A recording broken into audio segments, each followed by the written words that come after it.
So Murray Martin is going to start, and then Cliff will be introduced by Murray as to how he fits into it, and then I think they end up together. Murray Martin. So thank you very much, Anton, and it's certainly a pleasure to be here with you today and back on the West Coast and able to see so many friends in the audience. When Anton talks about that Cliff and I have been around for a while, when we're actually writing the paper and I was trying to figure out how many combined years, my greatest fear is that it would actually add up to 80, but it's only 70 plus. One of us is older than the other, and I'll leave that to your judgment as to which way that is. Anyways, what this paper is about is a visit that Cliff and I undertook in the fall of 2006 to Australia and New Zealand. And what the impetus for the trip was, in actual fact, I had the good fortune of my board when they asked me if I would renew my contract for another 5 years. They said, and in addition to that, we would like you to consider going and taking a trip for 6 or 8 weeks and just do whatever you want and find something you might find useful. And I thought, gee, they must think I look old and tired. But took advantage of the opportunity and along the way talked Cliff into joining me. And so we actually wanted to go to a country and look into an issue that we felt was really important to the Canadian healthcare system. And that was what happens when you have an environment of private hospitals and public hospitals.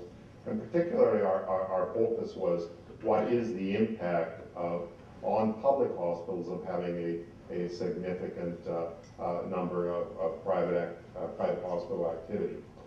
So that we felt that Australia and New Zealand were in many ways culturally similar to Canada. They operate comparable systems. So off we went to Australia. Just some of the metrics of the two countries in terms of the large geographic area, obviously in Australia similar to Canada. Obviously major problems with some of it burning up at the moment, but very large country. A little smaller population, but something similar to Canada. Life expectancies similar, infant mortality rates, population growth, etc. A lot of similarities to our system. In terms of healthcare expenditures, more in the realm of what Canada spends than, say, the U.S. So if you look at relative position, similar expenditures per capita on healthcare. Australia has some similarities at the governance level in terms of, rather than provinces, they have states, and there are 7 states and 6 states and 2 territories. There is a significant difference, though, in the fact that in Australia, hospitals are state-run, but the federal government funds physicians. And so you can just imagine the alignment issues that in actual fact come out of that, because you'll have negotiations taking place on a national basis with their physician organization. And when you're trying to create alignment between some of the priorities of the hospital system, that presents a major challenge for them.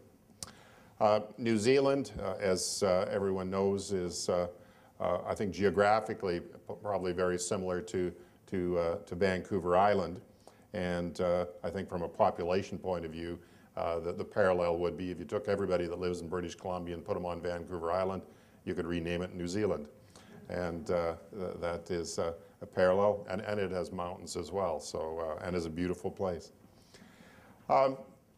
In terms of when we look at, again at the system level, Australia and New Zealand combine universal public funding for medically necessary physician, hospital, and drug services in a similar way to Canada. But the biggest difference is the next bullets of a parallel system of private finance for inpatient hospital care. And that is really the major difference that we actually looked at.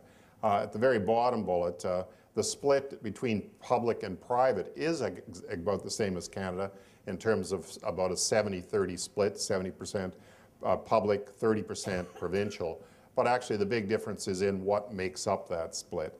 In Australia, there's actually more public funding of things like drug programs, dental programs, and so that's the offset to what is spent on the private side in hospital care in Australia. So different countries have made different choices as to what the 30% private would in actual fact make up.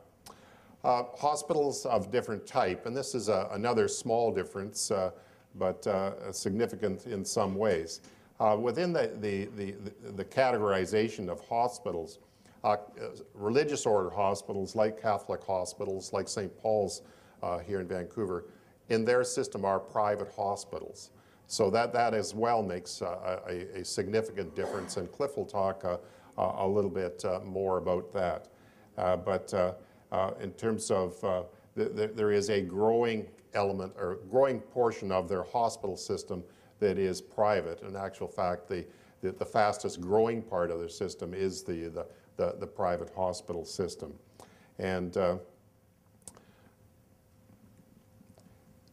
these were just one of the things we felt necessary, being we were on a sabbatical. We wanted to prove that we actually did go to some hospitals. So one day we ran around and took a few pictures of some. And there's some other interesting pictures we'll show you that actually will, I think, impress upon you the differences. One of the things that we wanted to do in terms of, we visited a large number of private and a large number of public hospitals, but we wanted to take a methodology approach to it where we were asking consistent questions. So we actually framed 8 specific questions. We sent the questions to everybody ahead of time to let them think about them before we actually arrived. And then we went through a process of interviews. Usually they went anywhere from an hour to 2 hours. Certainly we were very well received, both in public and private. And we went through all of these questions with them. And it is really on the basis of the responses to these questions that we then wrote our paper. So now over to Cliff. Thanks, Murray, and good morning. These particular questions formed a framework. Lots of dialogue that we'd have, and of course we would go on tours as well, sometimes self-directed ones, but on many occasions the CEO or one of his or her staff would actually take us around. And in advance of going there, we would had a chance to review the literature and look at papers. It's wonderful to be able to access the web because you can go and see what's happening in the country and actually view minutes of their board meetings, which are public, and you can see what's going on. The newspapers full of healthcare stories. And we had no difficulty finding controversial ones, just like here in Canada, particularly in certain cities like Sydney, where the healthcare system seemed to be a bit under attack there. Controversial issues in the other parts of the media, particularly on radio. Talk show hosts would be sort of baiting the public to have them call in to explain to them their healthcare horror story of the week. So it's a little bit of an entertainment piece for them. So this was part of our impressionistic work as well. Is there a difference? You bet there is.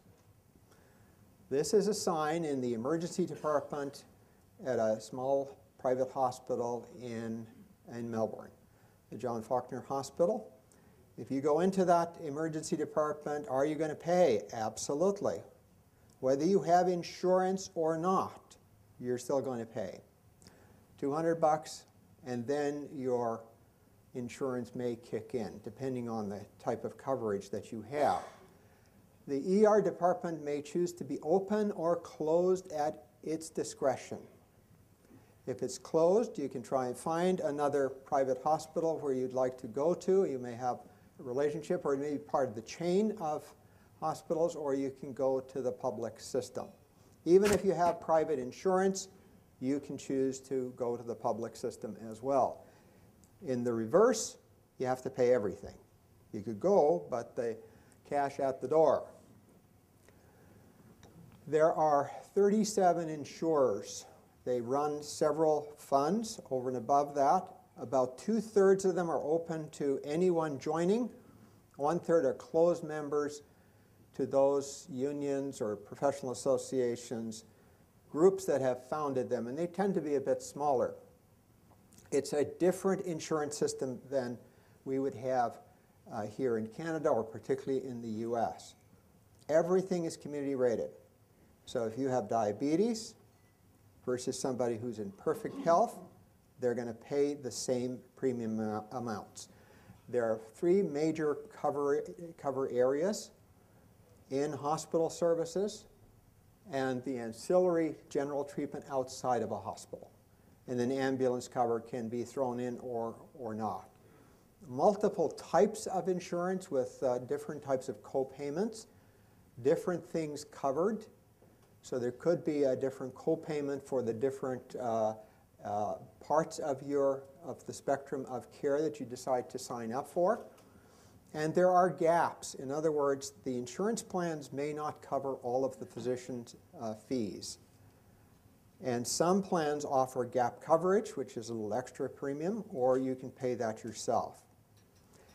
Now, the physician gets to choose whether they're going to participate in gap coverage. If they're part of that plan system and they'll accept that insurance, great. If they do not, then you have to pay over and above that. The surgeon might participate in gap and the anesthetist not, so you have to pay the anesthetist extra. If you have an illness and join a plan, you may have a waiting period of up to a year. This applies to obstetrics. For the most part, it's only a 2-month waiting period.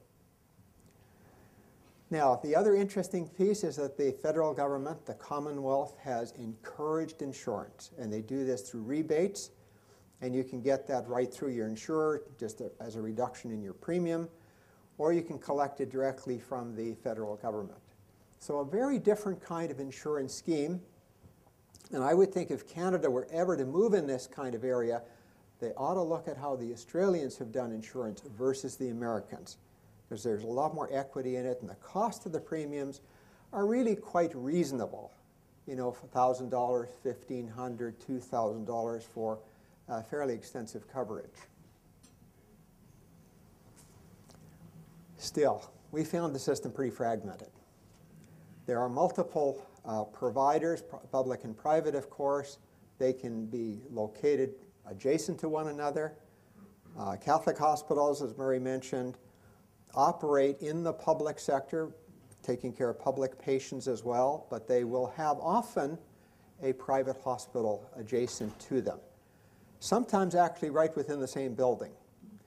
Now, any public hospital can also have private patients, and that enables the person coming into the hospital to choose their physician. And that's the big difference. You can choose your doctor and have that individual take care of you. The hospitals in the public system are jammed. They're very, very busy, and they have some of the same problems that we do in getting the access and flow issues dealt with properly. Well, there's competition, of course, out there for services. There's about 60% of the nursing staff are full-time. The agency business is healthy there, particularly as private hospitals use staffing to balance their cost structure as well. They're very aggressive about that, and that, of course, optimizes their return as well. Surgeons' income are dependent on the successes in the private system a lot, and you will see productivity is substantially higher for them. In other words, they do more procedures more quickly in the private system. We found that of the CEOs that we interviewed, except I think for one person, that all had background experience in the public system beforehand. It's relatively stable. People have been there for 10, 15 years or longer, whereas in the public system, except for a handful, there's substantial turnover. And I think those that were long service CEOs have in fact moved on since we were there. And some of them are actually quite inexperienced in the sense that they have never been a CEO before and were only in the role for just a few months before we had a chance to visit with them. Now this is an interesting shot. This is in Sydney. At the left of your screen is the Royal North Shore Hospital, which is the big tertiary hospital in the North End, the workhorse of that part of the city. And across this laneway, connected by a bridge, is the North Shore Private Hospital. One's close to 600 beds. The private is about 190 beds. When it started, and by the way, there's no choice there's no choice on the part of the public where this private facility was going to be located. The government decided that. When it recruited its staff, guess where they came from? And I think it's fair to say it's been there 10 years, and the Royal North Shore has not recovered from that experience. They've struggled ever since. The medical staff are common, mostly the surgeons and anesthetists, and some of the support specialty staff that may support the surgeries over there. They use this bridge a lot. And the parking lot is on the other side of the hospital. Stark difference in the environment when you're there. One's kind of, relatively cozy and it's not that busy, and the other place looks a bit shell-shocked. But this public hospital is a hugely important asset to the city. And you may have seen some of the stories. That was absolutely in the press while we were there. Compensation for nurses, not really a major factor. They both use the same wage scales that are negotiated centrally by the major unions. And I think that's a great strategy for them, in fact. I think it keeps their costs in check. They'll provide some additional perks, time off, easier weekends, little weekend stuff, and it is, of course, much more predictable work. If you're the CEO of that private hospital, your salary for a facility that's less than half the size is at least double. And you're highly operationally focused, you don't have to worry about the government calling you, and the reporting requirements are relatively modest compared to the CEOs across the laneway. Doctors, of course, earn a substantial income from the private system, and I think one would say that they do generally quite well overall. So why do people choose one versus the other? These are some of the reasons. Of course, there are certain aspects of care that are only in public. Major trauma, children's hospitals. If you want to be in mental health, these kinds of things are all in the public system. Complexity, intensity. If you get your charge from being in a real busy ER department, work in the public system. Research, primarily in the public system. But in the private, compensation is a bit better for the doctors, for sure. And for staff, the physicians are very generous towards them, particularly at Christmas and the social functions and stuff like that. And the workload generally is far less stressful and more predictable. Of course, people work in both of the systems, so they know it. Surgeons' work is at a different pace in one versus the other. And in many cases, the part-time staff in the private are coming from the public system. Of course, for them, it's sometimes a short walk to that second job. Training is primarily in the public system, although that, frankly, has become an issue, as noted here.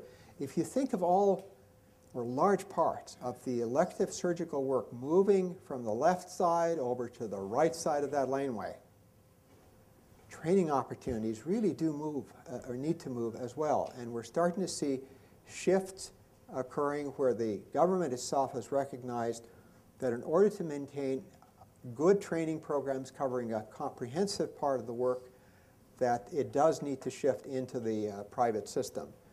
But there is an interesting factor. If you're a patient in private, you really want the physician, surgeon that you're expecting to care for, you would do that procedure to do the work, not a trainee. So it does create some interesting dynamics there. Well, I'm going to turn this back to Murray, but just so that you don't think we just were on this visit, we kept in touch. We found some novel places to do that. Street benches. And here's Murray working hard in, I think this is actually the cafeteria in the Royal North Shore Hospital, doing a little email from work. Thanks, Cliff. I was answering emails and Cliff was checking on the stock market. This actually was something I found interesting is in the cafeteria. I think it was at the North Shore Hospital of these terminals all along one wall, and they were obviously very used by staff. One of the interesting things in the picture that Cliff showed of the bridge, we actually went first to the private hospital in the morning and then went over to the public, and we went across the bridge, and the CEO of the private explained to us that we could go over there, but to come back you actually need a pass card to come back into the private. And just talking to the CEO of the public hospital, that was actually the public hospital's land that the private hospital was built on. And the thing that just I guess annoyed them the most, as Cliff said, is they actually put this building then in between their parking lot, and so the staff had to walk, all the way around it. So it was in terms of creating dynamics that weren't friendly, an interesting setup. Just a couple of the other quibs about those two hospitals. And they actually had two cardiac surgery programs. So in the public hospital, they did about 600 open cardiac surgical procedures. In the private, they did, I think, about 400. So significant programs in both.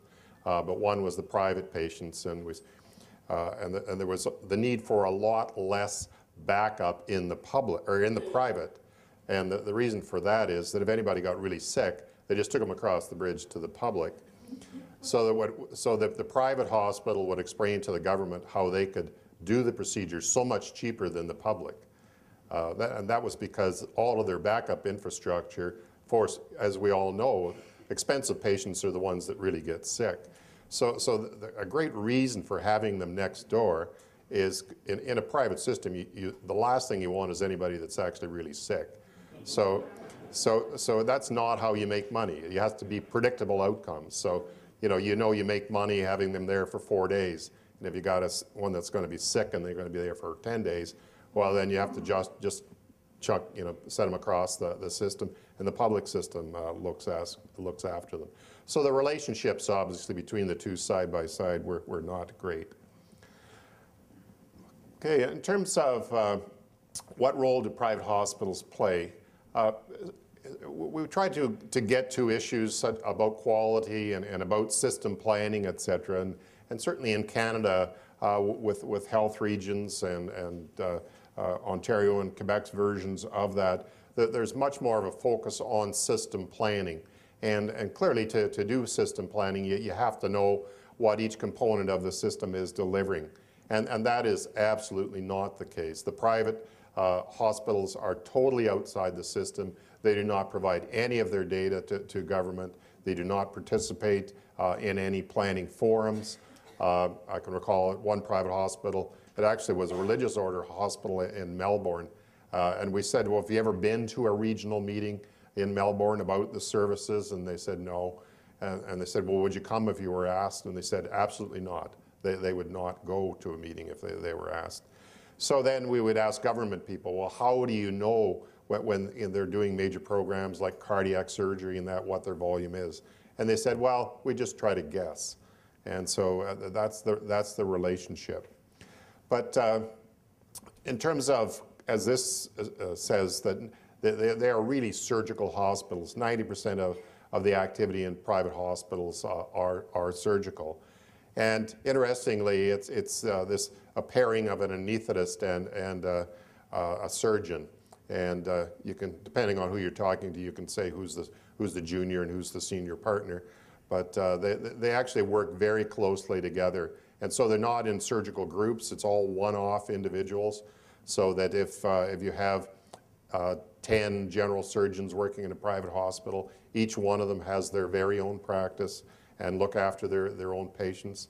The anesthetists seem in the care model to almost be like anesthetist / general internal medicine specialists, because they actually provide a lot of the post-operative care. So the surgeon is there to do the surgery, and if there's a problem post-surgical, it's really the anesthetist that follows up.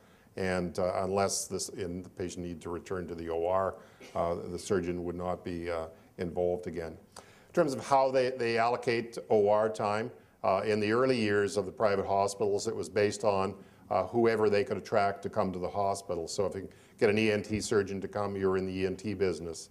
They're more sophisticated now, though, as they look at profit margins by discipline. So if, as an example, there was a higher markup on urology, they would do more urology. And if ENT had a low markup, they can do that stuff in the public hospital. So it was very much about how do you maximize your business model in terms of what you could get. There are certain parts of the system, though, that are not privatized. And I was telling some of the colleagues that I knew from Vancouver General, they have a very good trauma system, and trauma care is not in the private system. Obviously, trauma patients have this bad habit of being quite sick and unpredictable, so that's not a population they would want. So that's totally in the private system, and so they have a very good trauma system. On the other hand, one of the most fragmented parts of their system is their cancer system. It is, you could imagine all of the work and energy in North America that's put into creating integrated cancer systems. There you'll actually have standalone private radiotherapy operations. And so again, very, very fragmented. Actually, the individual that runs our cancer program where I am in Hamilton has actually been asked to come out and consult in Sydney to look at their cancer system, because they recognize that they've got major problems with it. Why aren't private hospitals included? As I said earlier, they just do not see themselves to their advantage to participate, because that is not consistent with their business model. Issues of quality, both public and private, fall under the same legislation, so the same regulations apply to private, so that they have to adhere to those. There is an equivalent of Accreditation Canada called the Australian Council. We didn't have the time to get into this in any detail to see whether it has any similarities to ours, but they supposedly use the same criteria in the public and the private system. But particularly the very small private hospitals, they were quite frank with us. They just did not have the infrastructure to do the data collection, et cetera, that you would see in the public system. But one of the positives is, though, because of the fact that they select patients, they have things like a much lower risk of MRSA or VRE, because first of all, they're just surgical patients. They do a major workup on them before they come into hospital, so they're able to basically block hospital-acquired infections at the door by not having them in. So they would never accept the transfer from a nursing home or something like that, where you would have a risk of disease being transferred with it. So as one slide ahead of myself, stringent pre-admission screening. Very few private hospitals provide emergency services. There were some. The religious order hospitals, we were in Melbourne, and there's actually a large sisters hospital there, about a 500-bed hospital, and they had an emergency department. And so Cliff asked the CEO, so if in your religious order hospital you have somebody that comes into the emergency department and they don't have insurance, what happens? And the individual was just very straight that they're very compassionate and they assist the transfer of that patient to a public hospital. They do not care for them. And they run on the same business model as a private hospital. And certainly the fact that they are very scheduled oriented allows for efficiencies that we don't have the luxury in the public system. So when you have scheduled ORs and in the middle of the day a major trauma case shows up or cardiac emergencies or whatever, they don't have to contain with any of that. So they are able to operate in a more efficient model based on the patients that they have. The downside of that, though, it's because it is creaming or skimming of the straightforward scheduled care out of the public hospitals. In some ways, particularly in Sydney, we saw the public hospitals really on a downhill spiral because as you take the easier scheduled stuff up, all you're left with is the very difficult episodic stuff to work with. And so there's no easy patient or downtime. And so in some ways, with the increasing profile of private hospitals, it is actually becoming, we certainly found a dynamic where we see the public hospitals there have no likely outcome but other than getting worse and worse and worse. And when we actually showed up at the North Shore hospitals, 10 o'clock in the morning, they were one of the hospitals, or they were the hospital on the front page of the paper. We actually expected our meeting to be canceled with the CEO because of this big commotion going on about some spinal cord patient in their hospital, and it was all over the media, both the TV and print, etc. But our meeting wasn't canceled, and you know, Cliff and I actually, 10 minutes into the meeting, felt that it turned into a counseling session. And I say that with respect. This person was just blown apart. They just, and they'd been there for a couple of years. They'd come over from New Zealand because they were looking for a retirement job at the end of their career and really wondering why they ever did this. But that was kind of the whole atmosphere of the whole place. So we actually met a number of senior healthcare people. We actually felt very sorry for them at a personal level because of the amount of stress that they were having to live under. And yet the image was that there's no problems at all in the private. So what you would do, what the system must do is then move more stuff to the private, which obviously then makes it even more stressful in the public. So it was a very ugly dynamic that was going on. This just talks about the top issues, funding, infrastructure. I'll just put the government-appointed board interference. Particularly, it differs by state, but particularly Queensland, New South Wales, the huge government interference. It was like everybody was a civil servant, and it had that mindset to it of everything out of government. And actually, Victoria State and Melbourne, the public system there seemed to be better run. It was standalone boards, and you just got the sense that it was much better organized. Should the Canadian system allow privately funded? Back to Cliff. You know, I actually thought that there'd be a greater difference between what the privates would say versus the public. A sharp dividing line between the two, and there wasn't, as you can see from the points on the screen. For the most part, people in the public system were saying, you know, you might think about it if there's capacity problems. And they thought, you know, having everything from the private come back into the public, it would raise their costs. Why would they say that? It's because of productivity. We would find several cases where, or circumstances where the procedures were being done in the public hospital so many per hour, and in the private so many per hour, and about a third that many in the public. And yet our caseloads and our case productivity is the same in Canada in our hospitals as it was in the public system or in the private system. So somehow they have a mental block about the cost necessarily being more expensive for them. And of course, I thought this is interesting. No, not unless you think it's going to be better.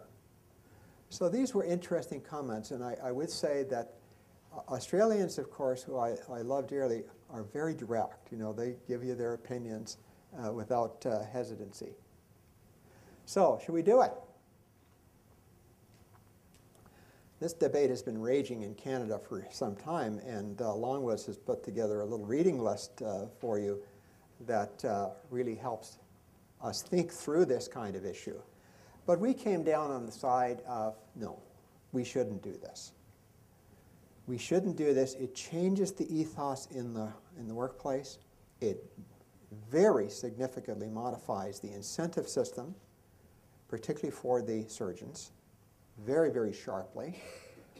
And we thought, you know, the government's actually subsidizing those premiums by 30%. Actually, it goes up to 45% for some groups. So it's substantial subsidy.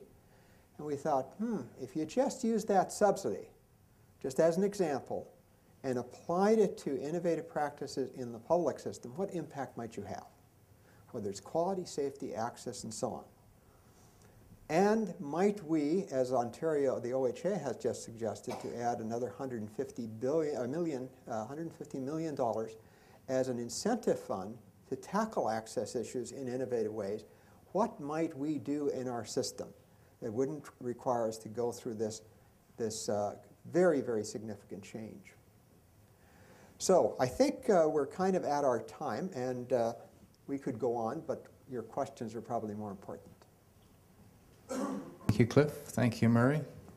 So we got some time, and if you put your hand up, I'm going to come with the mic because that way we're sure that it's captured on the video, and this will be available online in a week to 10 days, I guess. So who wants to start? So this is how I get my exercise today. So Neil, you're first, and then you can pass it on. Thanks very much. Neil McConnell. I had a question. Given in Canada we're heading into huge staff shortages, it would appear, perhaps 25% short in the next 2 or 3 years of all disciplines. And I'm assuming Australia is the same, although I don't know. How do you think they will be affected in the public system by these huge staff shortages in the future? Well, in terms of, they already seem to do a lot more international recruitment than we do. And there's, I guess, having never been to Australia, I didn't appreciate they have a closer tie still back to the UK. They recruit very heavily in the UK. They recruit very heavily in the Philippines.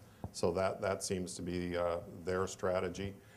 One of their biggest dilemmas, though, is to whether they can use the private system for training.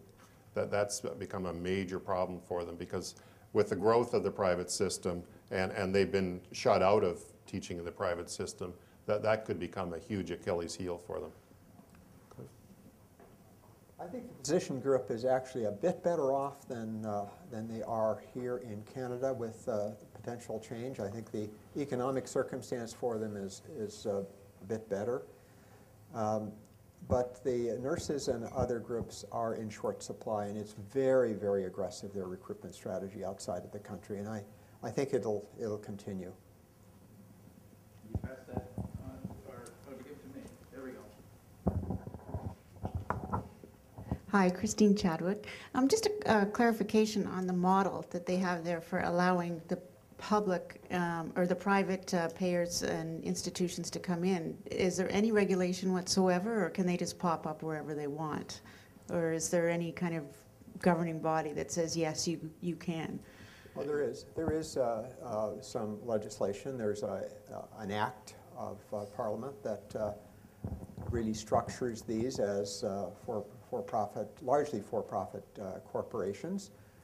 There's a health insurance scheme that's there, and you can go on you just sort of Google Australian healthcare insurance, and you'll find an awful lot of information.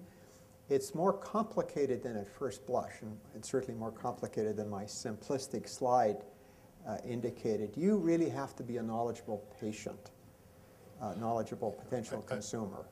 If I'm understanding your question, though, if you had the funds, you could go there today and open up a private hospital anywhere you want. Anywhere you want. There's yeah. no restriction as that. Yeah. But there are frameworks for them in which they operate. And there's the expansion that's going on. Murray alluded to the fact that that's a growth area. And even the current Rudd government is actually continuing along in the path of rebates and supporting the private healthcare system. Do you think that if there was a rationalization process that went on from the public sector and a legislative process that would allow the private people to come in or not, could that help the system overall? Yeah, we weren't there long enough to in any way say whether there was or there wasn't excess capacity. If you look at what the total per capita expenditure on hospitals of public and private, it's similar to Canada. So I don't know what the gains would be. One of the really interesting facts, though, is the public system has adopted a model with surgeons of paying them on a sessional basis, which in our mind, there was strong evidence that was at the heart of their productivity problem. And the example was cataracts. We were actually at a very large public day surgery center in New Zealand. And the medical director of the center was a vascular surgeon, was meeting with us along with the patient care director and explaining that the problem with the public system is just so inefficient. And we said, well, could you just give us some examples? And he said, well, in cataracts, the surgeons that work at that particular facility, they got a 4-hour block of time, and all they could do is 5 cataract procedures. And that was because the public system is so inefficient, where they go to their private facility, they can do 12 in that same 4-hour block of time. And we said, well, that's interesting. We're in a public system, and we can do 12 in the 4-hour block of time. And then the patient care director spoke up. Well, you know why they do 5 in 4 hours? Is they do one, then they go for coffee for half an hour. Then they come back and they do another one and go for coffee for half an hour. So the surgical director was not happy with that comment, obviously. But you know, it's obviously in our environment, it's much more of a team. I mean, our nursing staff know the surgeons they want to put them through because they're paid fee for service, and they do. You know, as you know, there are lots of places that do one every 20 minutes in Canada. So it's not that it's public or private. It's what the financial dynamics are. And David, just so you know, the wealthiest people in Australia are the pathologists. Huge incomes. So. Heather Clark, I'm a consultant in health and nursing care. And I wanted to follow up on the question of staffing, because I was curious when they're paid the same wage as those people that are under some union. My interest is, did you find out anything about retention in either of the two systems, and did one have better retention or not? You talked about recruitment. Yes. The privates have better retention than the publics do. And that's in the context of overall shortages, though, because there are people that are leaving the system and moving out, and there are staffing pressures there. But people who choose that work find it less stressful, and I think the average length of their employment there has, in fact, been a bit longer. But we didn't really get a chance to get into the units, although we did walk around and see the staffing patterns are appropriate for the type of care that they're providing. And so there isn't really a big difference in terms of our staffing models versus theirs. One of the things that actually did concern us is a very, very high use of agency staff. And from a continuity of care point of view, you'd really like to look into that further. The private hospitals, their use was like 70% of their staff were agency staff. Over to your right, and I'll come to the front in a moment. Rob McMaster from Vancouver Health and UBC. You talked a little bit about training. What's the relationship with the universities on training of undergraduate and postgraduate? And I guess the second question, do they have practice plans to encompass some of the training? Well, the training is done largely through the public system, and you know, it's a pretty similar kind of training regime as we would have here. We are seeing, though, that the residents are following the surgeons to some extent across the street or across those laneways. in part because of need, but in part they want to learn. They want to see what's going on there. So they may be the assistant in the area rather than doing the actual work. But clearly those training needs are having to shift by necessity for surgical work anyway into the private system. Practice plans? Well, you certainly didn't get the sense in either country that they had, in Canadian jargon, an academic health science center, which is an integrated partnership with the hospital and the faculty, or the health system and the faculty. They seemed much more separate. Very large hospital in Auckland, and we were trying to find out more about the relationship with the university, and to the point that they lifted the curtain and said, well, see that building over there, you know, on this very large campus. I think, and it was actually, this is the CEO, I think they're over there. That's what he said. And so we were asked about things like GFT positions, and well, yeah, there's some of them over there, but it seemed very separate, and not an integrated teaching model.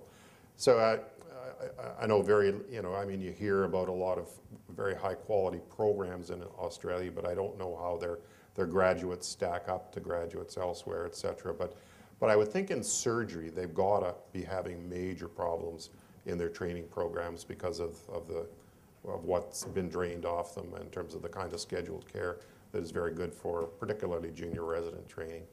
And practice plans, we never heard anybody talk about that. I think in terms of even in the academic centers, the surgeons work in the private hospitals a lot. That's where they make their money. So it's almost working in the public system to surgeons is, you know, almost akin back to the years of charity work, I guess. So.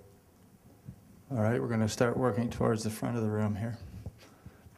How about Mr. Martin here? Put your dad to the test. Mike Martin. We've talked a lot about some of the challenges, some of the mistakes that they've been making. What are some of the things they've been doing or are doing that are better than we are and that could potentially be adopted in Canada?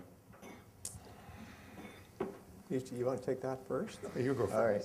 Well, there'd be a couple of things. I think they do performance measurement far better than we do. They lay out the expectations right from government through the regional boards to the hospitals, and they actually do measure in the public system better than we do.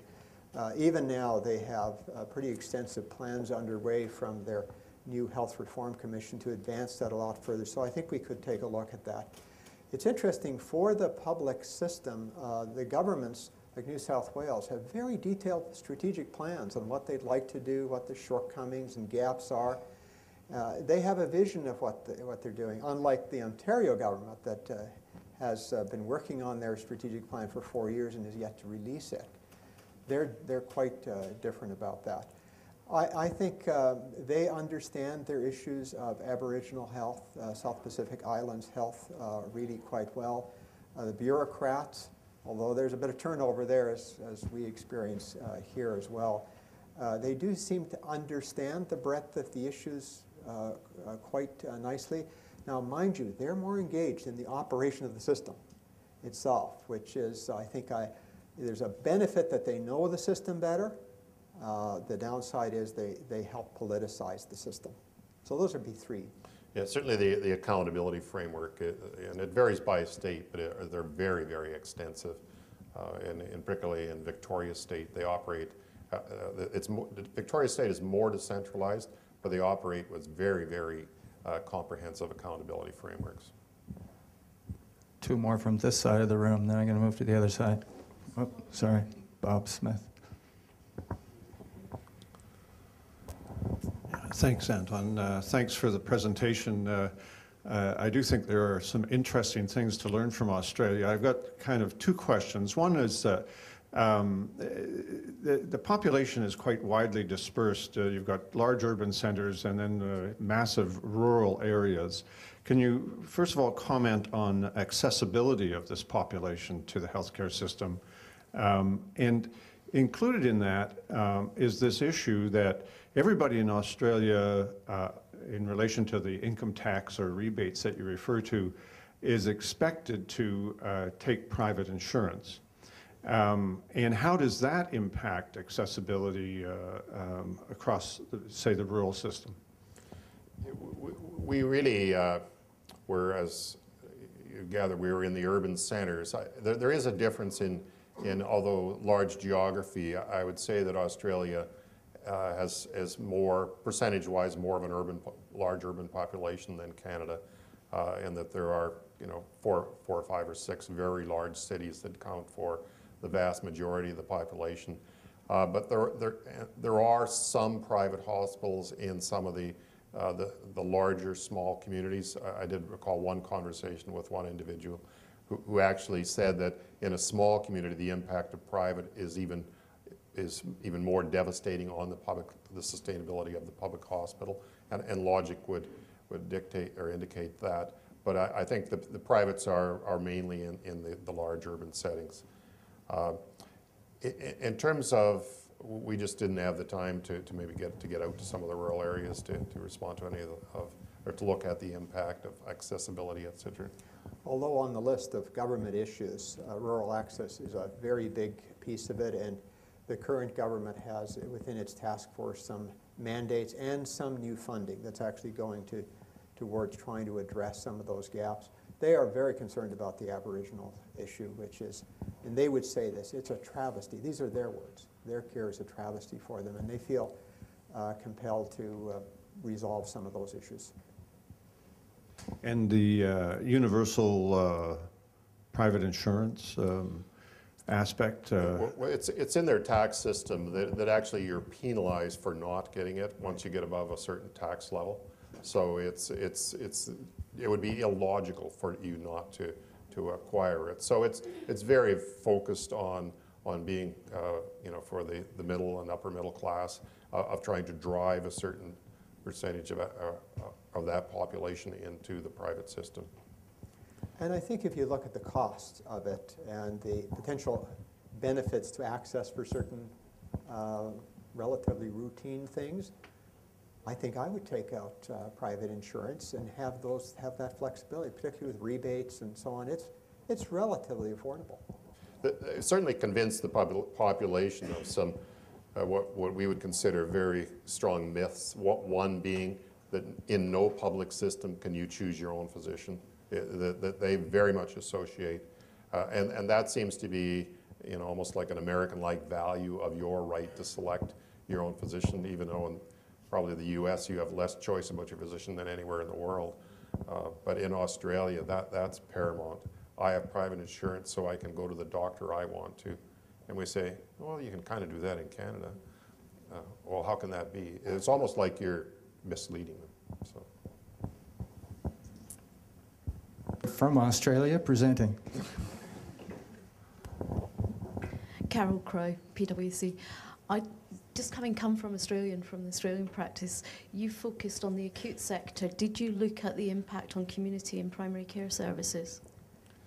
No, we didn't, and it really was the time frame. And we went with a very focused objective, and that was looking at the impact of private hospitals on public hospitals.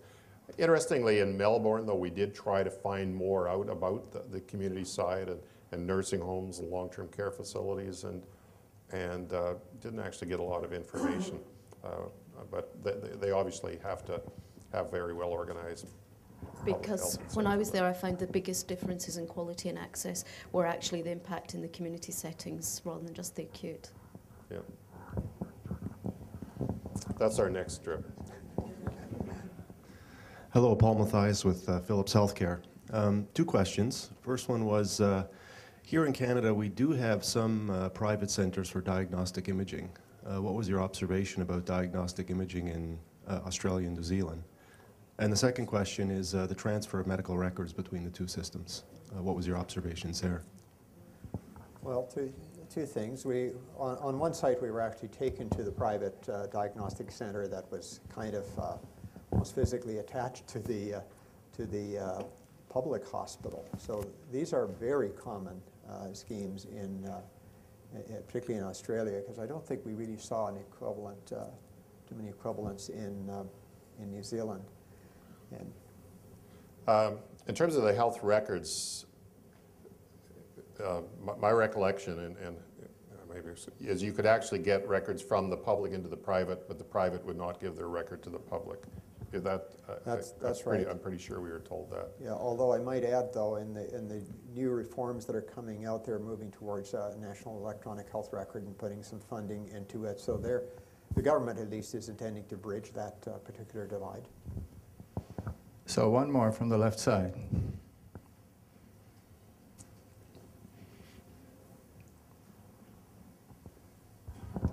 Thank you. Jean Gillis, St. Paul's Hospital. Two questions, very quick. Are there any penalties for transferring the surgical patient from the private hospital with complications to the public system? Any accountability? No. None at all? No. Yeah. And the second question was, what are the major differences between the Australian private system and New Zealand? You just touch on that. Well, there aren't really many differences. I know we've used a lot of Australian examples today, but we found a number of parallels. The New Zealand system has a plethora of health regions. For a very small population, they've got probably 3 or 4 times the number that they really need to have. And as a consequence, they seem to even have more political intrusion, at least at the same level it was in New South Wales. In Wellington, we saw one of the large hospitals there, and the CEO of the facility is really the head of the regional authority there. And you know, it's interesting the extent to which the government directs the process there. There did seem to be a warmer relationship in New Zealand between public and private. So that there was a greater level of acknowledgement and an acknowledgement about what each other does. Australia, there was like, you know, a big cavern in between them. And they even proposed, yeah, there was even proposals from the, particularly from both sides, from the private system, to actually offload work because of access issues and demand pressures that were in the public system. So they are looking at establishing contractual relationships where they might do some of the caseload work on behalf of the public hospital. So the dialogue there seems to be much more friendly. Interesting, the one thing we haven't touched on is in public hospitals, they can have a private wing. Then it's not additional revenue, it's a target. And the government kept increasing the target. So in the end, wasn't of, you know, it was actually more of a pressure issue with government than it was a solution. So Don, I know you and others still had questions. Scrumming is allowed after we're done, but this is Breakfast with the Chiefs, and we all are always on time. So I want to really thank both Cliff and Murray, and on your behalf and courtesy of our suppliers, we do make a small donation to a charity of their choice, and I know that Cliff, who serves both a non-Catholic and a Catholic hospital. I was going to say a private and a public, but that's not the case, of course. No. And Murray, who runs the large Hamilton Science Center, they have chosen their local charities, and we will be giving them a donation. Thank you for coming to Breakfast with the Chiefs.